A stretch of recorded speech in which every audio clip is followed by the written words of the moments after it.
Hey everyone, this is Angie, the ENTJ, with a quick viewpoint about Dr. Christina Probst and her statement. First, before I begin, I offer my deepest condolences to the loved ones of the victims who have perished in the Texas floods. Moving along, I do have an unpopular opinion about Dr. Christina Probst and her post. A bit of background first. Social media was set ablaze by her post on her account, which stated, "May all visitors, children, non MAGA voters, and pets be safe and dry," with some prayer hands. And then she further goes on to say, Kerr County, this is the county where the floods have occurred. Kerr County MAGA voted to gut FEMA. They, meaning MAGA, deny climate change. May they get what they voted for. Bless their hearts. Now, before I go into my reaction, I will first say that we are not afraid to approach uncomfortable truths, and I will be talking about certain trauma. So if you are sensitive to such a discussion, now is the time for you to tune out. Now on to my commentary. I do not think, based on the wording of Dr. Prost's statement, that she actually wanted to see people being unalived. She did not say something along the lines of, I hope you all DIE, and I hope your families are grieving at your casket or at your gravesite. I do not see the implication of that perspective from my angle. And yes, I do understand how others may have seen it that way. However, I'm just saying that from my angle or from my perspective, I do not think that was the message that she was actually trying to convey. I think that her statement was intended to be along the lines of the analogy of touching the proverbial hot stove. And this is evidenced by her focus on MAGA voters, all of whom are adults with choice.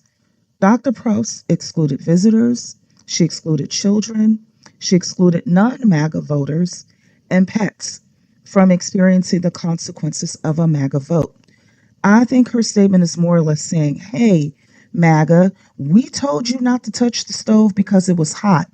And now, because you didn't listen to us, you are suffering second and third degree burns. And while you're doing that, you are begging us, the very people who tried to tell you, who warned you, don't do it. You're over here begging us for bandages as well as our expertise on treating your wounds when all of this could have been avoided had you listened to our warnings. Or in other words, I think she is saying something along the lines of, hey, MAGA, we, and by we, I mean everyone from industry leaders, scientists, economists, medical professionals, and so many other experts alike, we told you that the economy would tank and that people would be unalived from defunding governmental agencies, as well as abortion bans. And now I, as a doctor, the expert in this situation, I am pissed because we are all here at the place where there is an immense loss of lives and property, and all of this could have been avoided or at least minimized. I think that's what Dr. Probst is saying. I don't think that she's coming from the angle of, aha, na boo boo, now it's your turn to DIE too.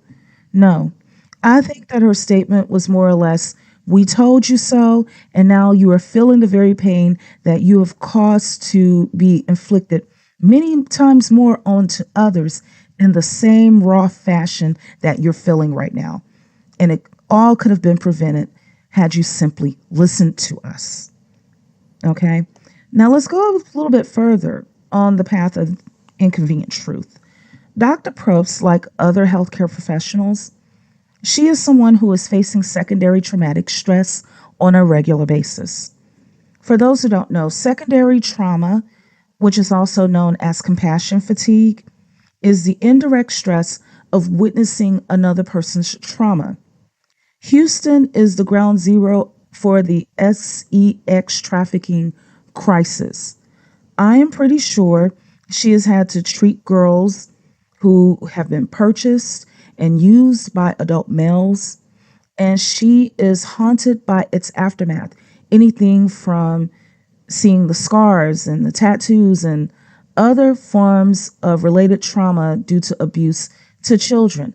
Other professionals who encounter secondary trauma are also like your police officers, firefighters, paramedics, and other search and rescue professionals, as well as social workers, insurance adjusters, okay, tow truck drivers that have to climb down cliffs to recover the vehicles or recover whatever, workers in the morgue who have to handle the remains of people of all ages, including victims of crime. Many of us forget about the people who have to recover and or handle the remains of these people and how they also risk their own lives while doing so. Some of these professions have high self unalivement rates, high divorce rates, as well as a high propensity towards substance abuse and other related behaviors. If anything, I think Dr. Probst was showing us that she is human too. And she is sick and tired of the pointless loss of life, the pointless harm being done as a result of a group of stubborn people who refuse to believe it when experts tell them not to touch the stove because the stove is hot. And I feel that her reaction was coming from a place of being at a point where enough is enough. For instance, we told them that abortion was a stove that was very hot and will melt your fingerprints off. And if they overturned Roe your boat versus Wade, that women would unalive as a result. Well, so far, what they were told has proven to be true, and the evidence is found in the amount of little girls as well as women we have seen who needed treatment after adult males R-worded them. Some were even forced to give birth to grape babies, over 60,000 women and girls in the U.S. There are cases of several women who have been unalived as a result of not receiving crucial treatment during miscarriages that could have helped to preserve their lives as a result of these abortion bans. Not to mention the two women so far who were forced to remain on life support to incubate their fetuses, as well as the women who were jailed as a result of miscarriages. Lots of trauma on the victims, as well as the secondary trauma of the professionals like a Dr. Propst who has to assist them. Then we told MAGA not to touch the economic stove because it will melt their finger to the bone. We told them that it would cause damage that would take more than a lifetime possibly to recover from. And what did they do? They mocked us, and well, here we are in the tariff aftermath that's affecting everything, including the price of medical supplies. We told them not to doge the government agencies like the National Weather Service because people will not survive it. And here we are as I'm recording this video. The unalivement toll so far has surpassed 100 people who have perished as a result of the floods, not to mention the amount of people who were unalived within other natural disasters that happened before this flood. Overall, I can agree with the consensus that her statement may have been a bit too soon. I get it. However, I do not think that she was saying that she wanted to see people die. I think this is someone who is very human, like the rest of us, who is tired of being placed into predicaments by ignorant people that mock her and mock her profession and mock the fact that she spent years of her life gaining this knowledge in order to help keep people safe and healthy. She's been ignored, and despite being an expert, she is also being impacted by the other side of situations that most people do not know about.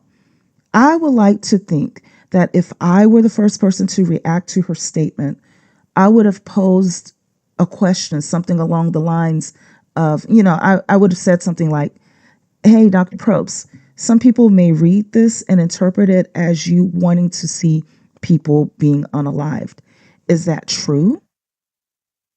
Or is it that you are speaking out of justifiable frustration at the current administration's government cuts and the culmination of having to turn away patients who need treatment and can't afford it, while you know, because you're a professional, that their condition will worsen without the treatment? There's secondary trauma there, by the way. I would ask a question like that. And I would further ask, hey, Dr. Probst, are you speaking out of the frustration of having to fight insurance companies to pay you for the services you have rendered, while at the same time making sure that you can make payroll for your employees? And you quietly have to take out a payday loan in the meantime because your own money is being tied up by these insurance companies.